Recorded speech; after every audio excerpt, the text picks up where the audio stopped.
to introduce Joe Dana. We were fortunate to have Joe and his family here and his wife Jamie and the kids here for several years. And then Joe started working on Sunday mornings as a newscaster. And we miss you all very much. Joe works as a reporter and also as an anchor for Channel 12 News. I found out online, his first day on the job was September 11th, 2001. As a journalist, and this is what Joe wrote, as a journalist, Joe believes his first priority is to hold politicians and power brokers accountable for their actions. And I've seen your work on Sheriff Joe and appreciate it. Thank you. He's also been involved in mentoring programs, and he graduated from Brigham Young University. So, please welcome Joe.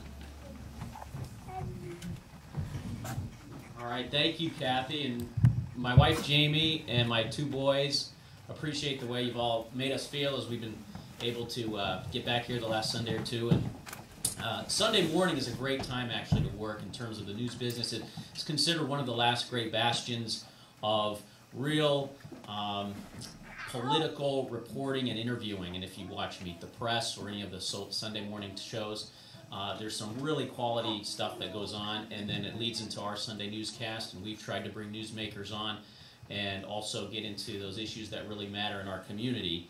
And so it's different to be involved with the news reporting during the week, and now I'm a morning anchor, so the show is from 4:30 a.m. until 7. And so there are two questions people ask me normally about my job. One is, what time do you wake up? And I get up about 1:15, 1:30 in the morning.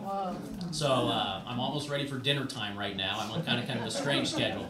The other is, how do you come up with the news stories that you guys cover? And it's a combination of sources, but there are a couple of meetings each day that we use sources from the internet, Beats, and we're constantly talking to people in the community who are involved with government agencies and charities and so forth. And then also through social media and the wonderful opportunities we have now with the internet to be able to have that discussion online. And I also have a unique perspective of the evolution of local TV news because my father happened to be a mainstay anchor for 25 years with Channel 12 News here. He retired a few years ago. And then my grandfather, he read news on the radio, and he sung songs on the radio. And then when TV was invented, he started doing a variety show on television. And so growing up and kind of hanging out with my dad there at the news station, I was able to see the work that went on. And I joke I learned some creative curse words from the reporters there that are some salty, hard-nosed type people. And there are a couple of things haven't changed, though. A good story, and no matter what type of medium it is, if a good story is told right, it's a great story. It makes you feel something inside. And the second is that there has been a need to hold people accountable in our communities, like I mentioned, politicians and power brokers. And so those two things still resonate today and are still just as important as they would have been 40, 50 years ago. And so you may have different opinions of local TV news, and I know someone...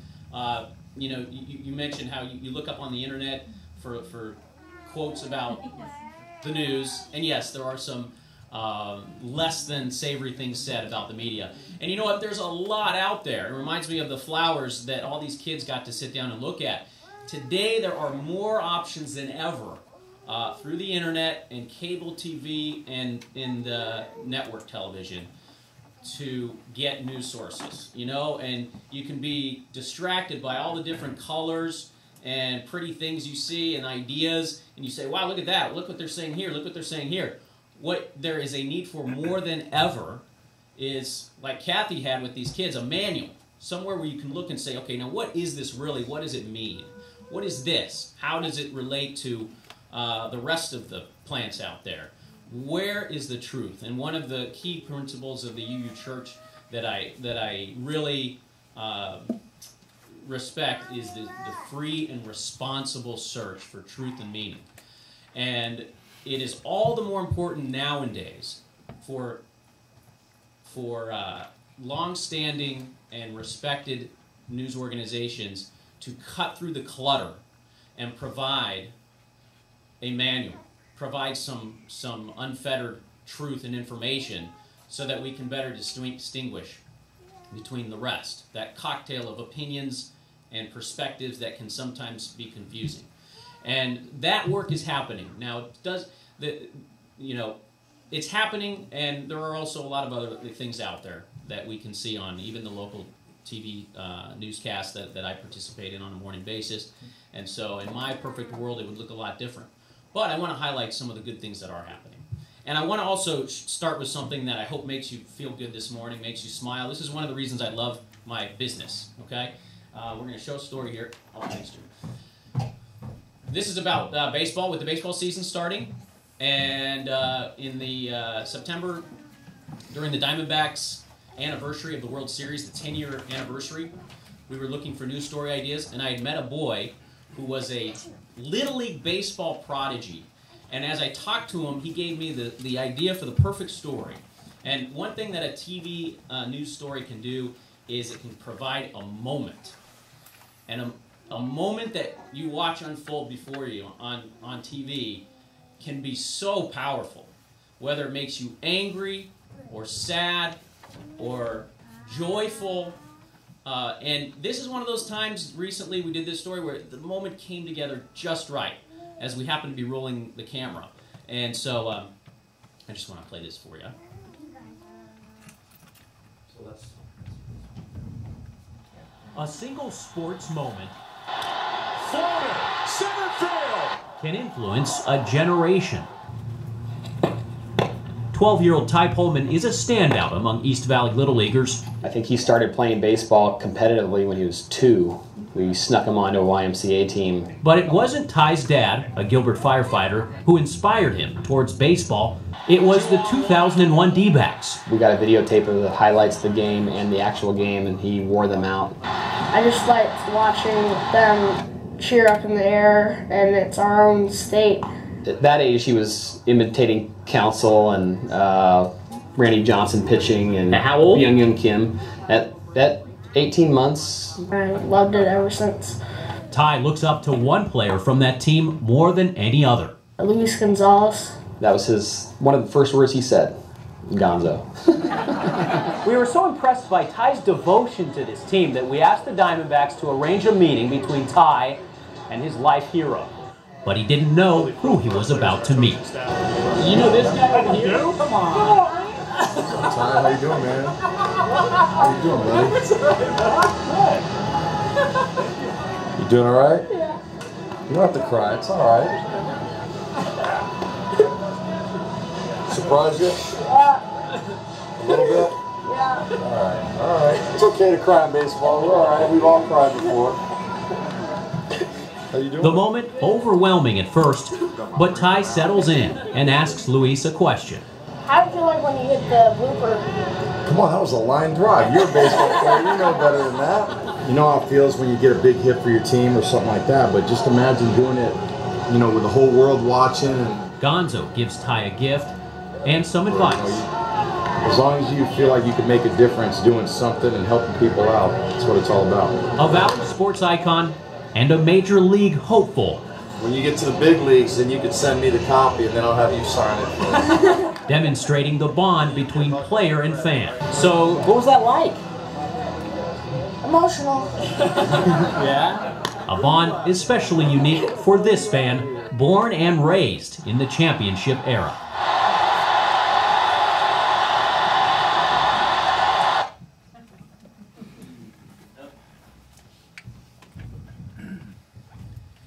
There are also moments that can cause people to act for good. And, you know, it's been neat covering different protests and events and seeing a sign among the crowds of people who protest that says, standing on the side of love, and seeing members of the UU faith practicing their faith and speaking out for what they feel is right in this time that we're in. And in covering an issue related to civil rights and individual rights, for several years I was covering some of the challenges of families in a remote part of northern Arizona, Colorado City. And being up there, we covered the plight of the families, and you had one person who had so distorted the idea of what a family should be, and so distorted the idea of what the relationship it should be between a spiritual leader and followers, that these people had been wrapped up and were willing to disown their children if they were told by their church leader to do it. And it got to a point where we saw hundreds of boys, known as the Lost Boys of Colorado City, who had been disowned by a group up there, by their parents, as young as 13. And so a few years ago, a couple dozen of them had the courage to speak out. And they sat on the steps of a state capitol up there in Utah. And we decided that it was important enough to try to get attention for these boys, for the cause that they were in, that we went up there and we did a story about the Lost Boys of Colorado City and what they were experiencing. And so I want to just show you this, because this garnered so much support and had a wonderful, I guess, outcome, or as good as it could be for their situation. So I'll just show you a small clip of this story.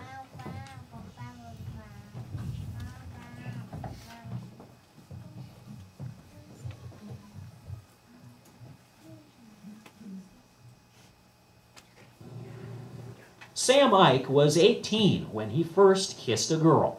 And made out with her for a little while, you know, as any relationship would be. And when they found out, then they kicked me out. And so it is with hundreds of young men shown here at Utah's state capitol last year, Colorado City's Lost Boys. They disobeyed rules that range from no dating to no movies. They are disowned by their church, community, and family, which are all the same in Colorado City. John was left on the streets at 13. And your parents agreed? They had no say. They just follow the prophet. I mean, they're all brainwashed out there. They all do what he says. When he says jump, it's pretty much they say how high. Self-proclaimed prophet Warren Jeff's commandments to his followers determine which men receive multiple wives. Psychologists say the stringent pressures on Colorado City's kids stunt their emotional and mental growth. Enos was never able to show affection to his sisters. I got one hug when I left. That was the first hug I ever had from my sister.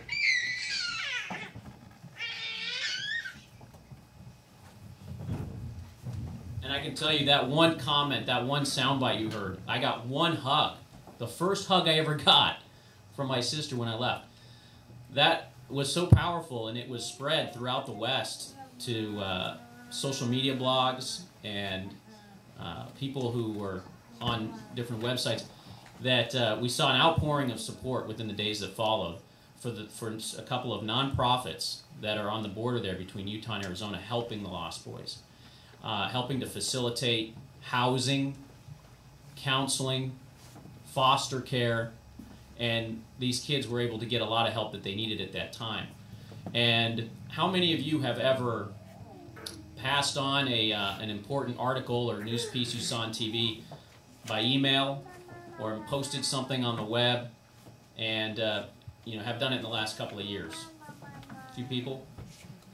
Today is different than it was even 5-10 years ago, and the news media can involve everyone, passing and sharing information, and it can help people act in that way that we weren't able to do it before.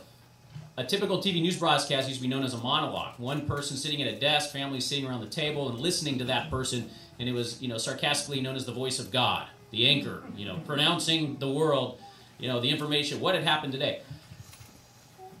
It became more of a dialogue, and now it's a monologue, or a multilogue, where you have a reporter or anchor putting a story out there, and you can immediately go to azcentral.com and you can react. You can contact the reporter immediately. Tell them this is the part you missed about this story. You need to follow up here. You can tell him why you didn't like him at all, and what he did wrong, and why you hated his tie. And I've gotten that one. And you can build communities on the web distributing this kind of information. And as I mentioned, though, there's also a danger of false information getting out there.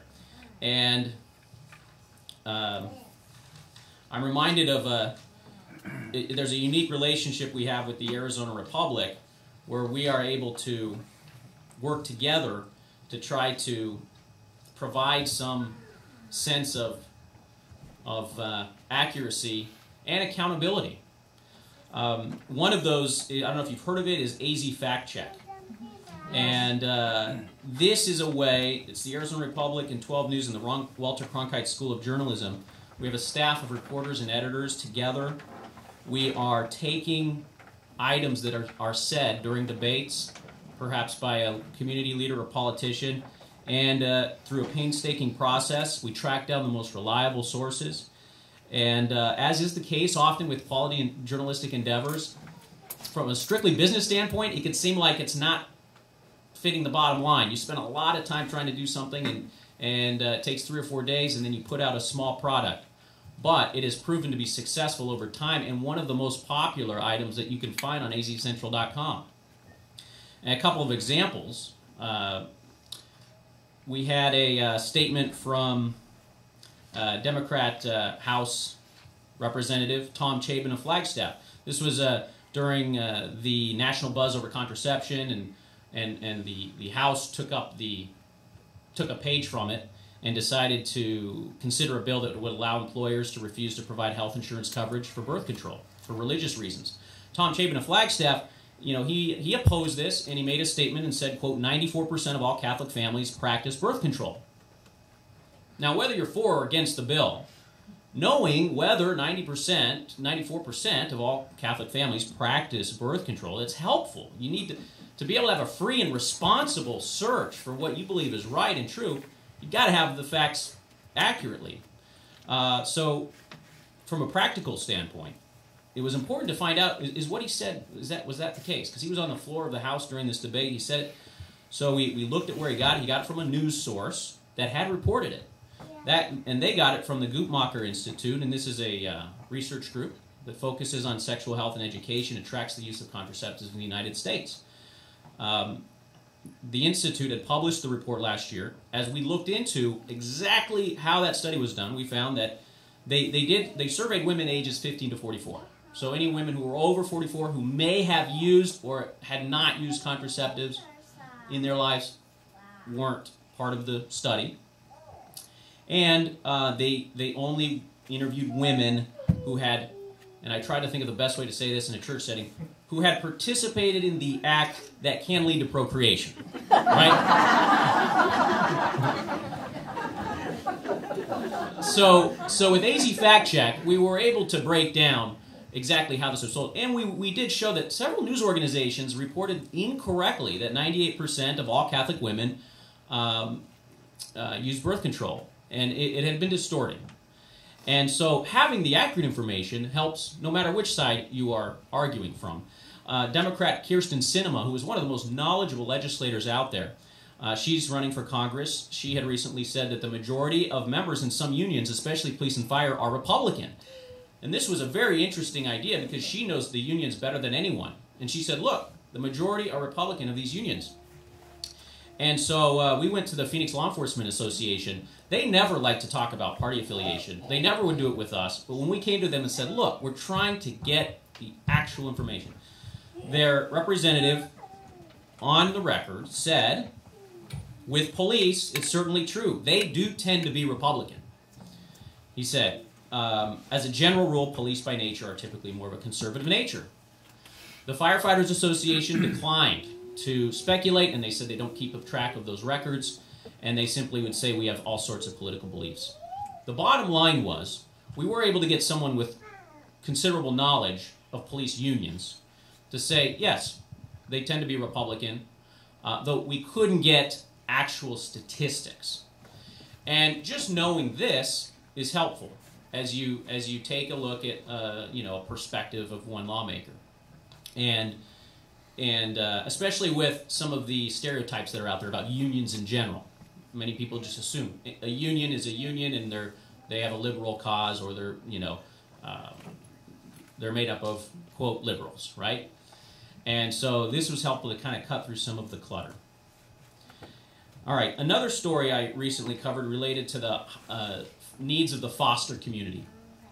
And in the East Valley, there's a couple named Mike and Julie Deach, and we first heard about them through a media website, and I called them up and talked to Julie. They had 3 biological children and were living a picture-perfect life in 2002 with their 3 kids. Nice stable job, they were going to church every Sunday, and they were in a wonderful state in their life. Well, Julie woke up in the middle of the night, and she had a dream that she was taking care of this child that she just had in her mind. And she told her husband, and with her husband's support, they decided to foster a child. Within the next couple of years, they fostered more than a dozen and adopted 7. So, and these are children from many severe, difficult backgrounds.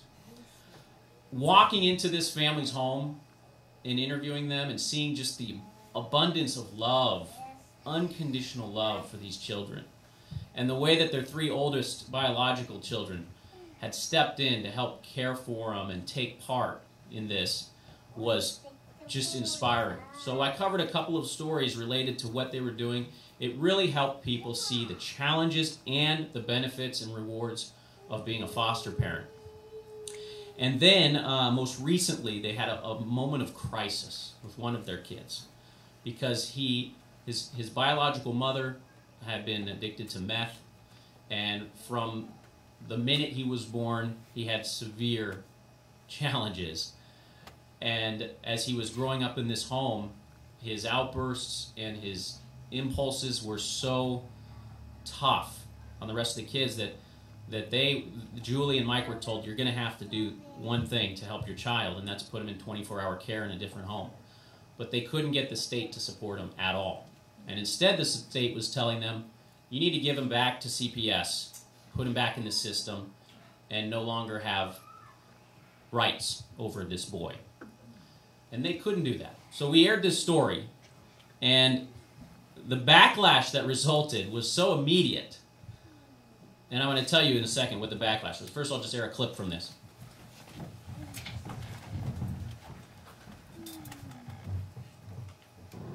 Mike and Julie Deach are 2 of the most selfless, caring people you will ever meet, taking into their home special needs children who would otherwise be wards of the state. But one of their adopted children, 10-year-old James, has a severe mood disorder. So bad he has violent outbursts and hurts his brothers and sisters. His biological parents both struggled with mental illness. He was drug exposed in utero, and then he was neglected and abused. So he had all those factors. Mike and Julie say they've done everything they can to help James cope with his temper, his moods, and his violent outbursts. A lot of behavioral coaches and those type of things that would come and spend hours with him on a daily basis. As James sits in a hospital, doctors recommend, for the sake of his sibling's safety, that he be placed in an assisted living home. Not an ideal solution, but Mike and Julie say it is the best available. But the state's healthcare providers denied their request. Basically, the behavioral health teams from both Simpatico and Magellan have told us the last 2 years that there is nothing else for him, that it's just time to call CPS for the safety of our home and place him in CPS care. Giving James back to the state where they don't believe he'll have stability or adequate care. We're supposed to say, sorry, we chose to be your parents when you were 3, and now we're just supposed to give up. So within 1 hour of that story airing, I got a call from someone within CPS who told me, you have created a mess. And as a reporter, that puts a smile on my face. And I say, really? He said, we have gotten flooded with calls, and our internet email is jammed. We've got people from around the state, especially the foster community, who are angry. And I said, well, keep me updated. Let me know what happens. Within the next hour, I got a call from Julie and Mike, and they said, so this is kind of interesting. We got a call from DES, a top administrator there, and they even though we've been trying to talk to them for 5 months about what James needs, they told me that they must have made a mistake. And they've decided to provide James with 24-hour care in a residential home setting near where we can see them and make sure we have a say over his schooling and his care, and we can see him on a regular basis. And so what happened there, though, was that the community came together and used the tools available, and that's how the change was affected.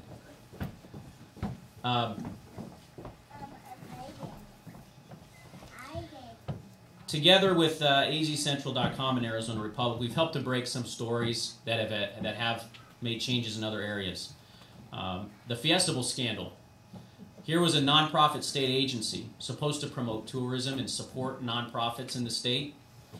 It was using its leverage to gain favor with lawmakers and corporate sponsors. It was doling out freebies to politicians, exploiting the campaign finance system. When we first reported that story, and it was the Arizona Republic who first broke it, but as together we put this out there, immediately the Fiestable top administrators were telling us that we did not know what we were doing, that we were out on some wild goose chase. And eventually, the state decided to step in and actually perform a legitimate investigation. It resulted in an entire house cleaning of the Fiestable committee, not to mention felony convictions of the Bulls' top former CEO. With CPS, just within the last month, 12 News and the Arizona Republic have helped expose problems related to funding, investigations, and misplaced priorities. There has been some change, but a lot more change is needed. Education and state cuts is an area I've been covering, especially with movements to try to restore arts and music in schools. Bullying in schools, how to get teachers and parents on the same page. There's a big question right now of whether bias against sexual orientation should be specifically discussed in student manuals of schools. Some school districts have taken that step. Other districts believe that the current policies don't require a change. Recently a bill was struck down by the legislature related to treatment of LGBT students. And there was a young man named Caleb Laeski. He went to a high school out here in the West Valley, and as a sophomore, he decided to speak openly about how he felt and the fact that he was gay. And he was treated so badly that he dropped out. He got schooling over the internet, and I had him on a morning show, a Sunday morning show about 3 years ago, and he told his story, talked about the support he was able to get from his parents and what he hoped his story could do for others. And over the next 2 years, he gained more and more momentum for his cause on Facebook. He started a movement, he started a nonprofit, and in November, he was in Washington, D.C. as a member of the inaugural President's Committee of Youth to protect the interests of LGBT students. And it wasn't just him standing up and providing a voice, but it was also a community of people who decided to also support him. And that continues to this day. I think of a principle of the UU faith that discusses the fact that we're all part of this interdependent web of existence, that we all can have a part in helping each other for our well-being. And immediately comes to mind a story we did up in the remote area of the Navajo Reservation about a boy. And this is called The Junkyard Genius. So I'm going to play that. Sometimes solutions are found where you least expect. There's some stuff over here. Garrett Yazzie was looking for a way to heat his mom's trailer. The cost to haul timber for the family's wood burner is expensive. He says, Mom, I'll make something happen, you know, but I says, I won't believe it until I see it. But it was his duty as the man of the house. I never had a dad before, though. He never helped out in anything, though. So it puts a lot of hard work on me and my mom, so. The answer to his mom's worries was hiding in a '67 Pontiac. Yeah, I was right here. A rusty radiator that, for Garrett, opened a door to a new world. After receiving an outpouring of advice from mechanics, a mentor, and the internet. It works by convection heat. This is a lawnmower battery. There's a total of 69 cans that I collected, sprayed black to collect more heat. When the sun hits it, it heats up the cold air, and then the cold air turns into hot air. Then it makes its way through the cans and then out to inside the house. In the middle, the old radiator. After weeks of work, a boy's love for his mom flowed into the house at 150 degrees. That's even toasty. That's a little too warm. The contraption cut in half heating expenses. Because ever since he was little, he's always been creative. But I never thought he would go this far. With limited resources, Garrett was able to rise high above anyone's expectations, while at the same time lifting up an entire community. With donations pulled together by the entire town, it was off to D.C. with 40 of the brightest young scientists around the country.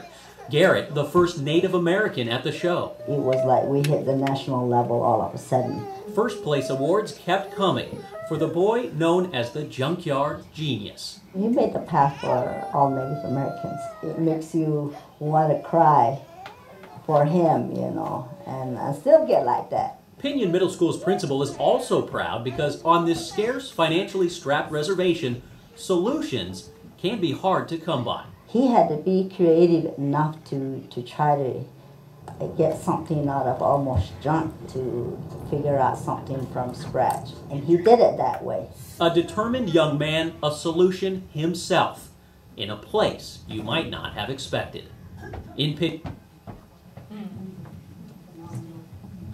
So the day after that, I got my news director came to me and said, "What is this story you did up there on the Navajo Reservation? We've got 200,000 hits on it so far from around the country."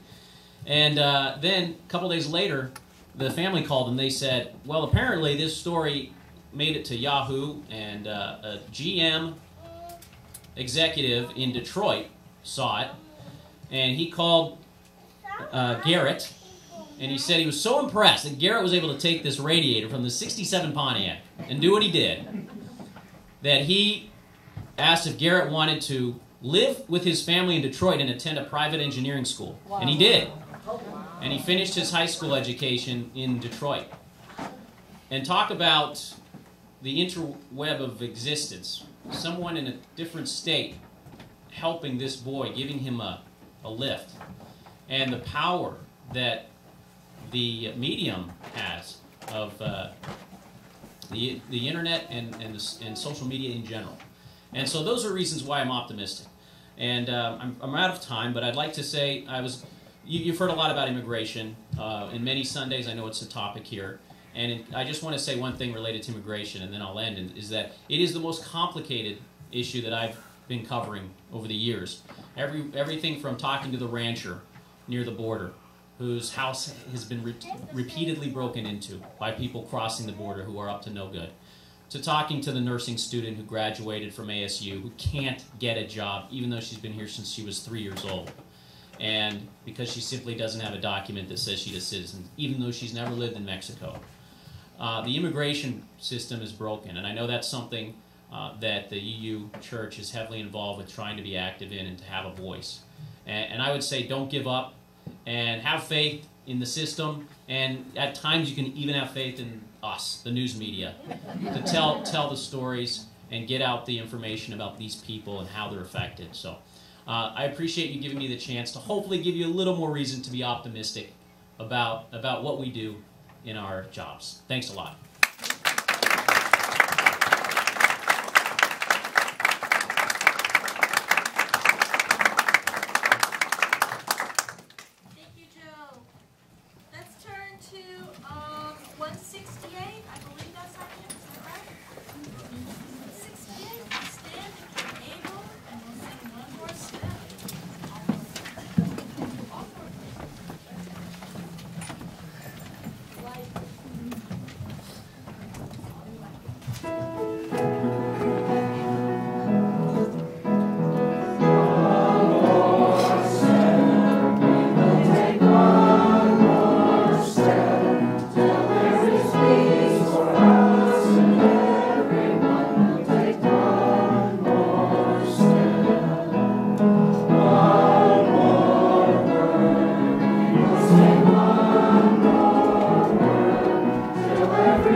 every song is sung by everyone can sing one more song.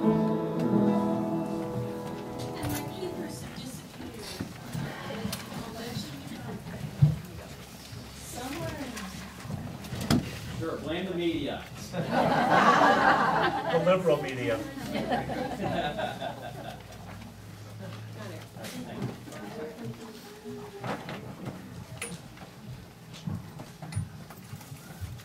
Some of us have everything memorized.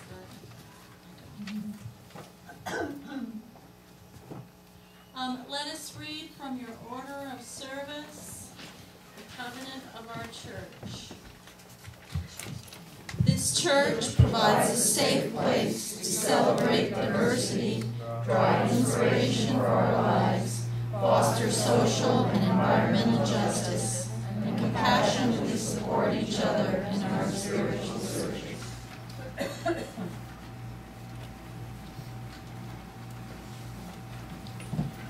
Our time together ends, and the days before we come together again, may our actions match our words, may our thoughts be filled with love, and may we truly make a difference in a troubled world. Amen.